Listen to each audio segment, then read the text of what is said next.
E olha só, gente, na última semana, uma hashtag tomou conta das nossas redes sociais. E para você que está acompanhando aí, né, o Exposit Aracaju, né, que foi uma hashtag que circulou bastante, e com centenas de mulheres denunciando, inclusive, assédio sofrido, muitas vezes na infância e adolescência. Os relatos começaram apontando coreógrafo e continuaram com outras denúncias que variavam aí desde ambiente escolar até mesmo dentro de casa. Para falar sobre o assunto tão importante e delicado como esse, a gente vai conversar por videochamada com a psicóloga Caroline Macedo e o secretário-geral da Ordem dos Advogados do Brasil, Dr. Aurélio Belém. Eles estão aqui já. Muito boa tarde. Boa tarde. E obrigada por aceitarem, né, conversar aqui com a gente sobre um assunto tão delicado, mas tão oportuno para que a gente possa esclarecer para as pessoas. Primeiro, né, eu gostaria que fosse explicado o que é o assédio, o que é que se configura o assédio. Vamos dar uma boa tarde, né, aí para a Carol. Boa tarde, Carol. Boa tarde, Kelly. Tudo bem? Tudo bem. E o doutor Aurélio, muito boa tarde também, obrigada. Boa tarde, nós é que agradecemos. Então, para começar aí, né, eu gostaria que o senhor explicasse o que se configura um assédio, juridicamente. Bom, o assédio, do ponto de vista jurídico, ele tem uma definição muito mais estrita do que aquele que existe no senso comum, digamos assim. Então, o assédio para ser crime, o assédio sexual para ser crime, ele é uma relação de poder, ele ocorre entre uma relação de poder, entre alguém que tem ascendência sobre outro. Então, por exemplo, o exemplo mais evidente é uma relação de emprego, entre patrão e empregado. Aquele patrão que promete uma recompensa ao empregado em troca de favores e vantagens sexuais, ou até promete o contrário, né? Punições, né? Baixamento, demissões, ameaças, nesse sentido, relativas a essa relação de ascendência, né? De subordinação, de poder entre duas pessoas. No senso comum, o assédio tem um contorno muito mais amplo, né? Outros crimes contra a liberdade sexual vão aí enquadrar outras hipóteses, como estupro, né? E que ganhou uma abrangência maior na nova dicção legal. Sim, vamos agora falar dos efeitos do assédio de forma psicológica, né? São diversos pontos aí que são relatados e eu gostaria que a Carol falasse mais especificamente, né? Como é que fica a cabecinha de uma mulher que é assediada? Pois a gente tem um misto de sentimentos, né, Jaque? É uma infinidade de sintomas que a gente pode acompanhar em vítimas, tá? Mas os sentimentos de constrangimento, humilhação e autoculpabilização são um dos maiores, né?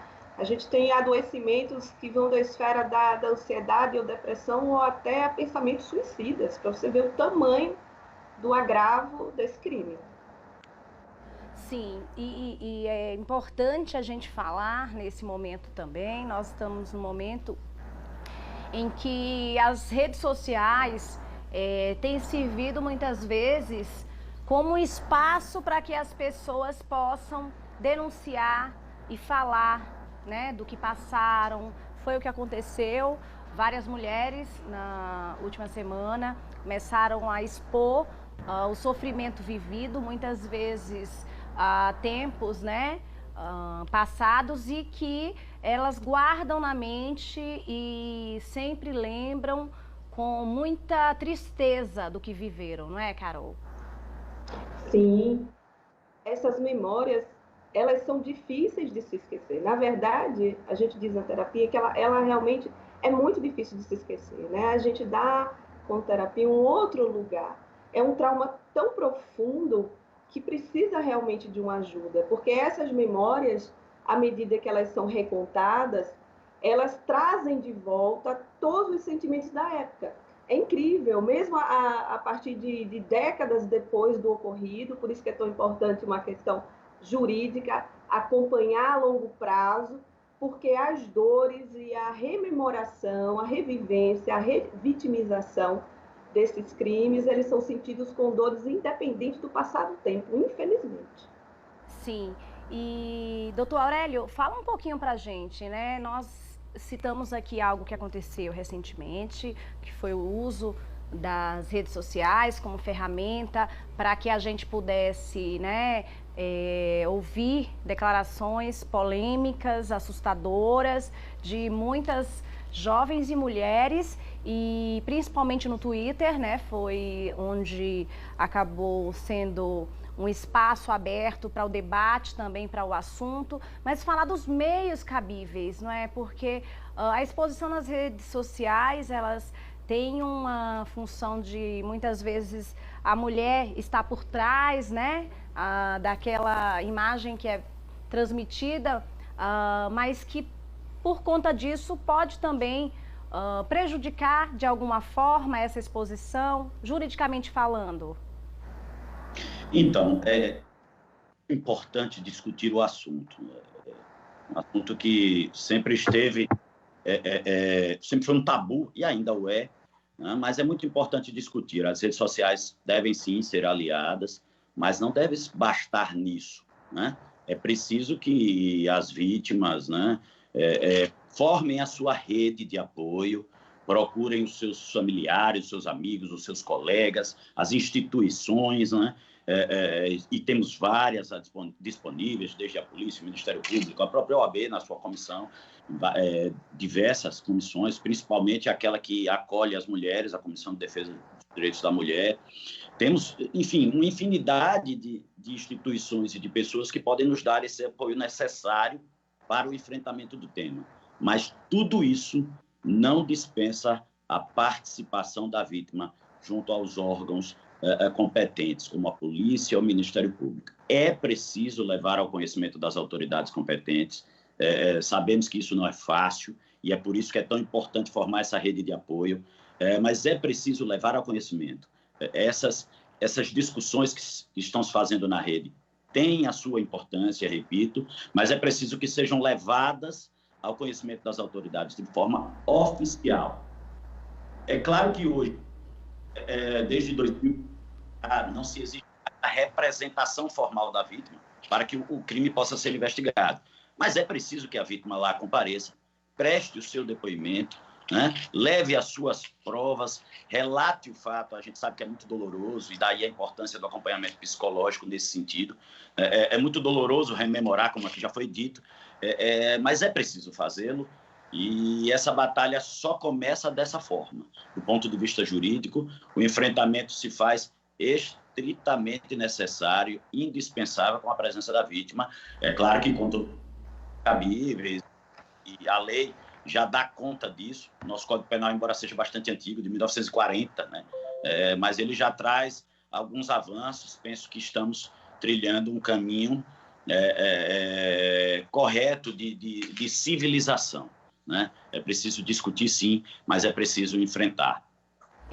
Doutor Aurélio, é importante, né, a gente chamar a atenção de toda a sociedade para assuntos como esse. Casos de assédio devem ser denunciados, sim, mas existe algum tempo específico? Porque nós vimos relatos, inclusive, de mulheres hoje já casadas que contaram, né, situações. Nós estamos, inclusive, passando algumas imagens aí para as pessoas do Twitter, como foi toda a movimentação, e essas pessoas acabaram, né, colocando momentos da sua vida, inclusive de adolescência, né? E nós vimos, ao chamar no Twitter a hashtag, a gente faz um levantamento muito grande, como a imagem mostra, de temas abordados relacionados ao assédio. Então, para as mulheres hoje, já muitos anos depois, ainda é possível ir a uma delegacia e fazer essa denúncia de assédio, ou o tempo já passou, não há mais possibilidade? A análise aí vai ser feita caso a caso, né? Claro que existe o prazo de prescrição, né? Nosso direito não permite que, como a gente costuma dizer, né, que se fique com a espada de Damocles sobre a cabeça de alguém eternamente. Então, existe sim um prazo. É preciso primeiro identificar que tipo de crime nós estamos a investigar, né? Porque quando a gente fala em assédio, como eu disse no início, o assédio sexual ele é apenas um crime. Né? Um crime que se dá nessa relação de ascendência, né? Como eu disse, e a pena dele vai de 1 a 2 anos. Mas existe o crime de importunação sexual, existe o crime de estupro, propriamente dito. Esses, quanto mais grave a pena, maior o tempo de prescrição. Então, se no assédio sexual o crime prescreve em 4 anos, né? Mas desde que não seja cometido contra menor, porque se for contra menor já vai para 8 anos. Então, cada caso é um caso. É preciso que se leve, independente do prazo, que se leve isso ao conhecimento ou do seu advogado, que vai fazer essa análise, essa triagem prévia do que é possível ainda fazer, mas é preciso levar, né? É preciso levar para que o especialista, seja o delegado de polícia, seja o advogado, o membro do Ministério Público, ou qualquer uma dessas instituições, que façam essa análise acerca da possibilidade ainda de punibilidade do fato, né? Ou seja, que essa punibilidade ainda não tenha sido extinta pelo decurso do tempo. Claro que se o fato ocorreu enquanto menor, essa prescrição, digamos, vai contar a partir do primeiro dia da maioridade, ou seja, assim que completa os 18 anos, nós teríamos começando a iniciar o prazo prescricional, que pode ser de 4, que pode ser de 8, e aí vai depender da circunstância e do crime. Sim, e eu gostaria que a Carol falasse um pouquinho exatamente sobre essa prescrição, né? Muitas mulheres, inclusive, não se dão conta de que viveram assédio sexual no passado, né? E com o amadurecimento, com a maioridade, elas vão entendendo que o que elas sofreram lá no passado era um tipo de assédio ou de importunação, e isso é relatado no consultório, por exemplo. Tem pessoas que trazem memórias afetivas assim, negativadas e sofridas por conta desse momento que prejudica o dia a dia dela hoje? Isso, com certeza, já que não é incomum.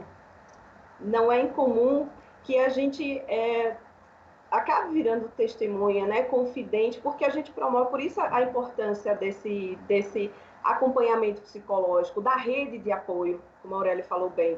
Essa rede é importante para que a vítima se sinta protegida, confiante, acolhida para poder, né, falar, para poder denunciar. Porque essas memórias, a gente observa, elas são memórias que não são fáceis de serem esquecidas, não são fáceis de serem faladas, né? Mas são importantes de serem levadas para frente, de que essa denúncia aconteça, né? E por isso que a rede, esse apoio psicológico, independente do tempo, são memórias, é um crime que precisa ser acompanhado e que tem sua importância, independente de ter acontecido na época que você era criança ou adolescente, né? A gente não está aqui pontuando a faixa etária, a ocorrência.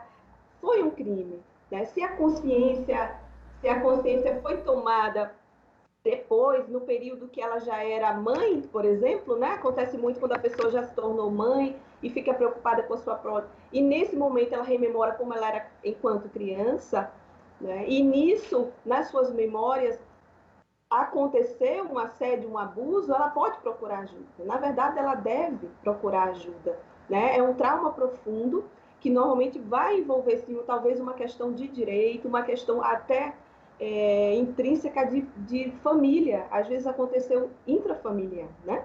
Então, por isso que a gente vai pontuar essa questão, sim, de independente do tempo. É isso que é importante, né? Muitas vezes acontece no âmbito familiar. E aí, essa rede de apoio, que, né, normalmente está lá para ouvir as filhas, muitas vezes mães, né, apaixonadas, às vezes com maridos que não são os pais, né, são padrastos, e que abusam aí das filhas, e ao contar, às vezes não é entendida a situação, como é que pode ser feito num momento como esse? Como é que uma mãe, ao receber a denúncia da filha, né, a informação de que está sendo assediada, ela deve proceder? Pois não, Carol, pode falar. Então, justamente, como normalmente, infelizmente, a maior parte dos dados de abuso, de assédio acontecem por padrastos, e são dados científicos, tá, gente? Não são dados... E o Sergipe não foge à margem nacional, infelizmente. Por isso que nós dizemos, às vezes é muito complicado para a família sozinha dar conta de tamanha carga. E às vezes essa própria mãe, ela não tem um histórico, não o histórico dela, um comportamento de proteção mesmo aos filhos. Às vezes ela não foi protegida quando era adolescente, quando é criança, né? Então, por isso a importância da rede. A rede tem como dar apoio a toda a família, inclusive ao agressor, né? Existem também programas de apoio ao agressor, programas de prevenção a esse agressor, né? Inclusive no âmbito da justiça, com até experiências em Sergipe, né? A gente tem até experiências em Sergipe desse programa para os agressores, para os abusadores também, não é incomum. Então, a rede, ela é necessária justamente para entender que é uma questão tão delicada e que às vezes envolve, o crime acontece dentro da própria família.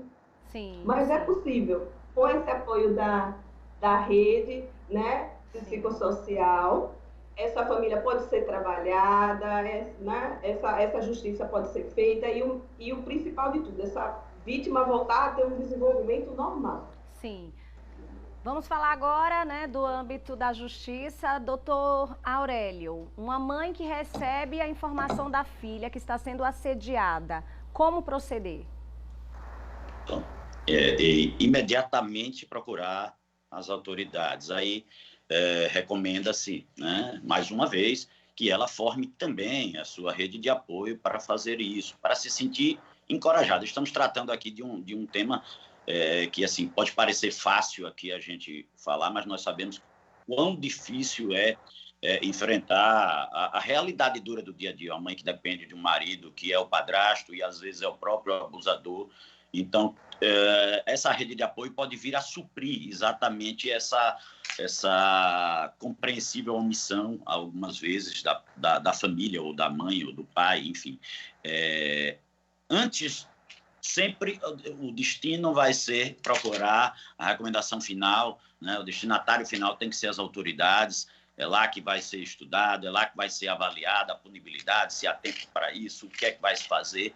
Mas antes, no curso, nesse caminho, né, transitar desse caminho, é muito melhor, menos difícil, né, que ele seja feito com o apoio necessário. E o apoio necessário, claro, a família é o primeiro porto seguro, né, mas ela nem sempre está preparada ou capacitada para isso na prática. Então, é nesse ponto que entram os amigos mais próximos, né, as instituições de apoio que estão aí, disponíveis tanto no poder público quanto nas iniciativas privadas, né? É importantíssimo que a vítima ou aquela que tomou conhecimento, né, por exemplo, estamos tratando aqui da mãe, leve, né, mais uma vez, é importante frisar isso, leve ao conhecimento das autoridades e leve as provas que tiver, mensagens, bilhetes. Hoje todos temos um telefone à mão, né, um telefone que é um gravador, que é uma câmera, que é um depositário, digamos, de mensagens.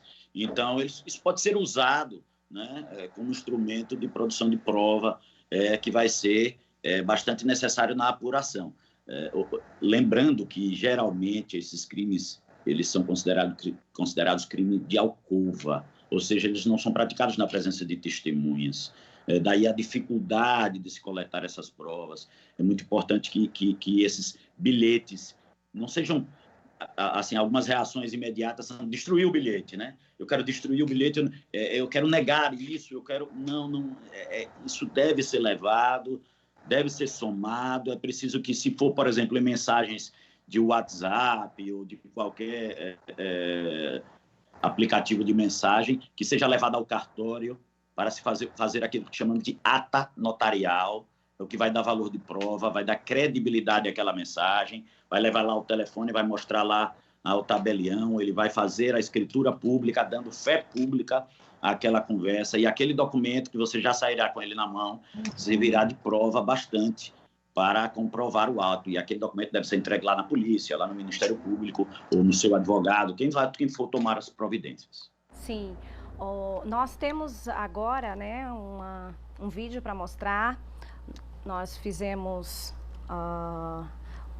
uma ilustração gráfica com o relato de uma mulher que conta a partir desse movimento que surgiu no Twitter, como foi o momento em que ela vivenciou aos 15 anos, esse momento tão difícil, né, quando ela foi assediada. E a gente teve o cuidado também de mudar a voz para que não seja reconhecida. E a gente vai, nesse momento, ouvir. Eu gostaria que a gente falasse sobre esse caso logo após. Vamos ouvir.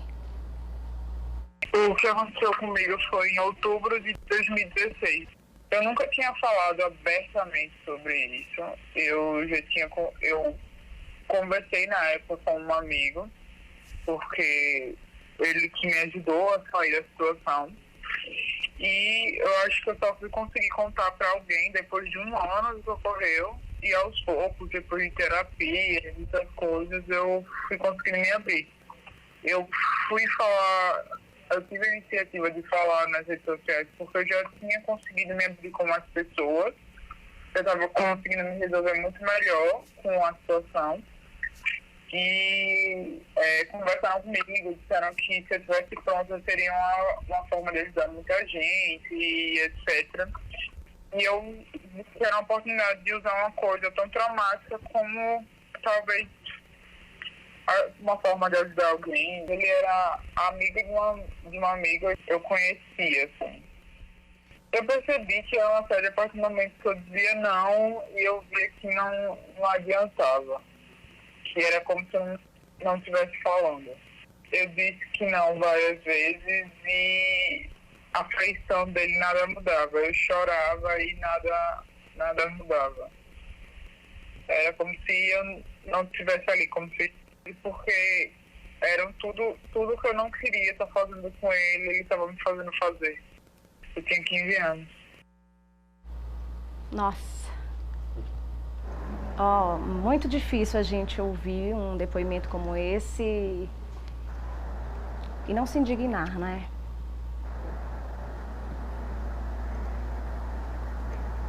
É um momento difícil.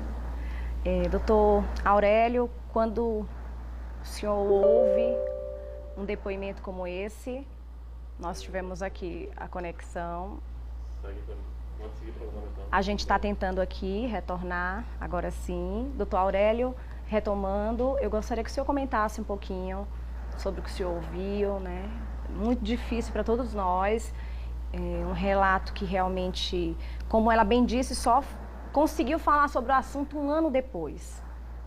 Imagina, né, todo o sofrimento que causou esse momento. Aos 15 anos, ela ser vítima de assédio sexual.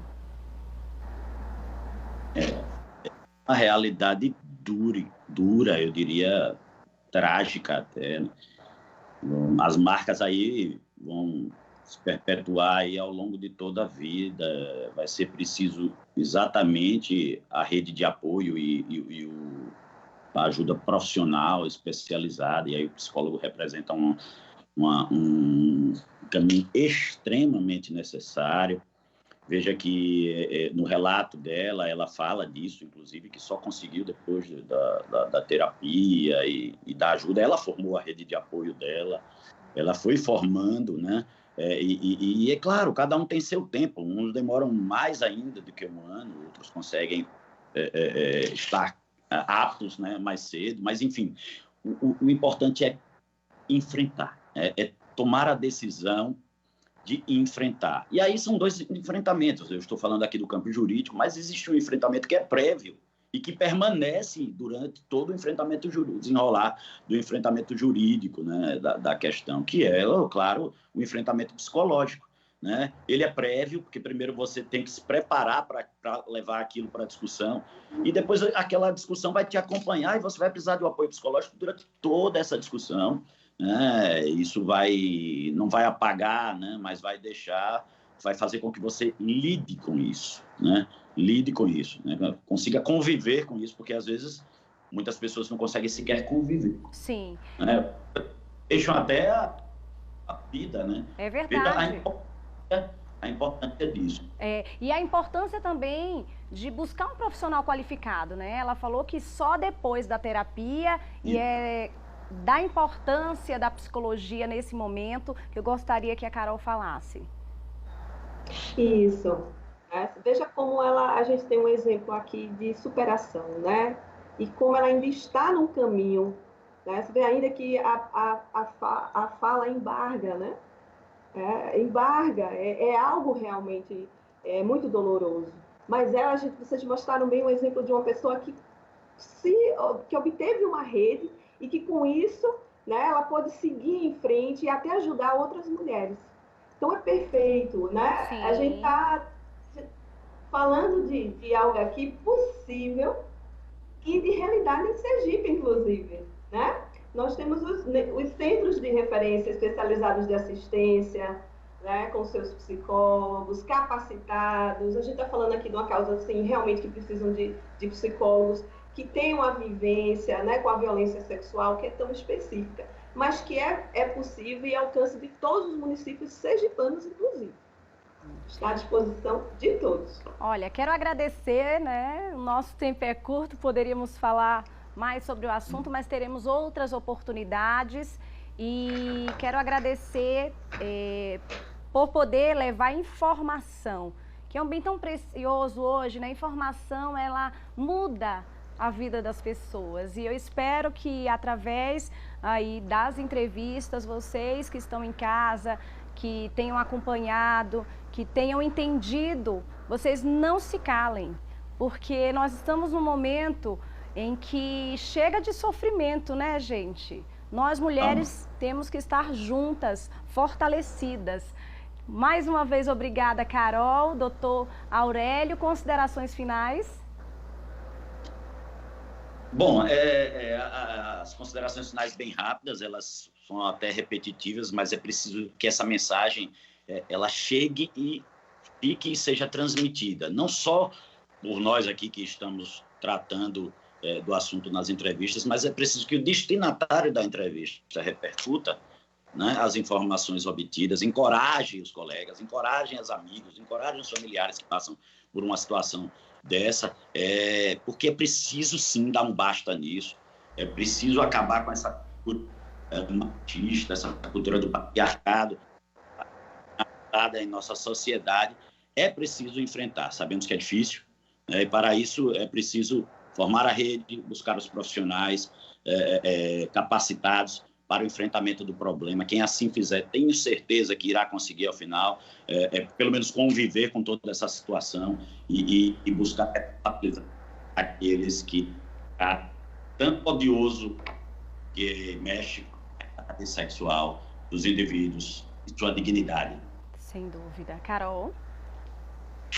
Eu agradeço o espaço, né, a possibilidade da psicologia falar um pouquinho, ajudar todos vocês, e na confiança de quem acompanha, de quem já está há bastante tempo como psicóloga, como terapeuta, de que é possível. Se encorajem, confiem na justiça, confiem na assistência social, confiem, né, na psicologia, para poder enfrentar. Nós estamos juntos. É possível transformar essa realidade tão triste, tão penosa e vergonhosa em uma realidade somente de uma triste lembrança no passado. Então, podem contar conosco, né? Tenham fé que é possível. Mais uma vez, muito obrigada, uma ótima tarde, uma excelente semana para vocês.